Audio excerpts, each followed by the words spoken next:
উনি আমার বন্ধুকে মাল দেখা হ্যাঁ আর আমি ওনাদের থেকে মাল নেই যেগুলো আমি পাই ওইগুলো এখন তুই কোথায় মাল রাখছিস? এখন আমাদের যা ছিল বুইটা নাম বুইটা ভালো কোথায় পালাচ্ছিস সেটা বল।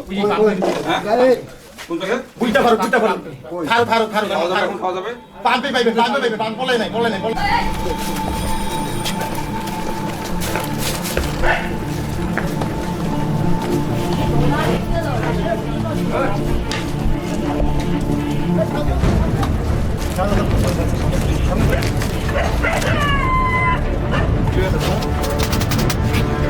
হ্যাঁ খোলো খোলো খোলো কইতাছে মাল তো কইতাছে খোলো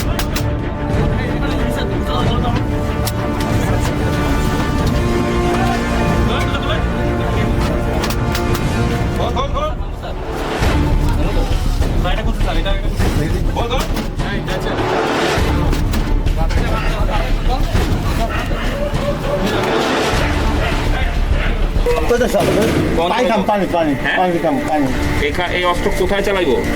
এই বড় চাকু আছে না চাকু ছিল রাখতে পুলিশ সেটা আইলে পুলিশ এলে দৌড়ানি দিব। আমি সত্যি ধরেছি স্যার সত্যি কথা স্যার আর ওই স্যার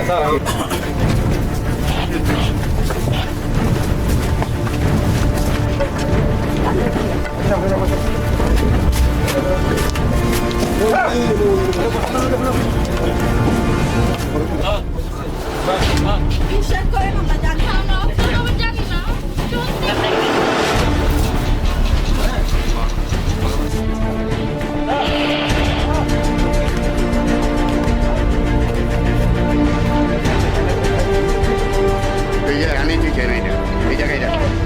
এই জায়গায়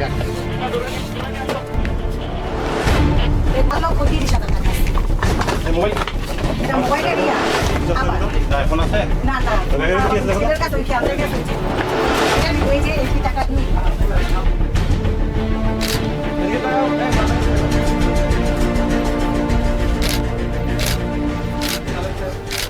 ইয়াবা গাঁজা এবং বিপুল পরিমাণ তারা এই ড্রাগ প্যাডলিং বা মাদক দ্রব্যর যে ব্যবসায়ীরা সংগঠিত করে। মূলত ওইখান থেকেই লোকজন এই সায়দাবাদে থেকে যে বা গাড়িগুলো চিটাং করে যায় কিংবা গাড়িগুলো ইন হয় এবং আশেপাশের এলাকায় আধিপত্য বিস্তার কেন্দ্র করে দুপক্ষের মধ্যে সংঘর্ষ লিপ্ত হয়। স্থানীয় সাধারণ মানুষকে বিভিন্ন রকম অস্ত্র ভয়ভীতি দেখায়, অনেক সময় জখম করে, কুপিয়ে আহত করে এবং বিভিন্ন ধরনের অপর সংগঠন করে। এই উদ্দেশ্যকে সামনে রেখে আজকে আমরা রাতের 12টার পরে একটা অভিযান পরিচালনা করি। এখন আমার ঘড়িতে বাজে প্রায় 4:33। পাম্পে আমাদের কাছে সুনির্দিষ্ট তথ্য ছিল যে এখান থেকে ইয়াবাটা মূলত বিক্রি করা হয়। যে ইয়াবা আপনারা দেখতে পাচ্ছেন সামনে কিছু ইয়াবার ট্যাবলেটও এখানে রয়েছে এবং এই কাজগুলো করে এরা বিপুল পরিমাণ অর্থ তারা জমা করে এবং এগুলো বিভিন্ন সময় মাসোহারা হিসেবে, বিভিন্ন চাঁদাবাজের অর্থ হিসেবে, বিভিন্ন কাজ হিসেবে এই অর্থগুলো বিভিন্ন জায়গাতে পাচার হয় এবং যায়। টোটাল যদি আপনারা দেখেন এখানে প্রায় এখানে 18 লক্ষ টাকা আছে। 18 লক্ষ টাকা আমরা আজকে জব্দ করেছি, যেটার যিনি মালিক বা কিছু অংশের মালিক তার নাম হচ্ছে মিস্টার সুজন, যিনার একটা পাসপোর্ট আমরা জব্দ করেছি তার বাসা থেকে। তিনি বর্তমানে পলাতক অবস্থায় আছেন এবং তিনি এই এলাকার একজন খুব স্বনামধন্য ড্রাগ প্যাডলার। আমরা তাকে ট্র্যাক করছি, চেষ্টা করছি অতি সত্ত্বর তাকে অ্যারেস্ট করার জন্য।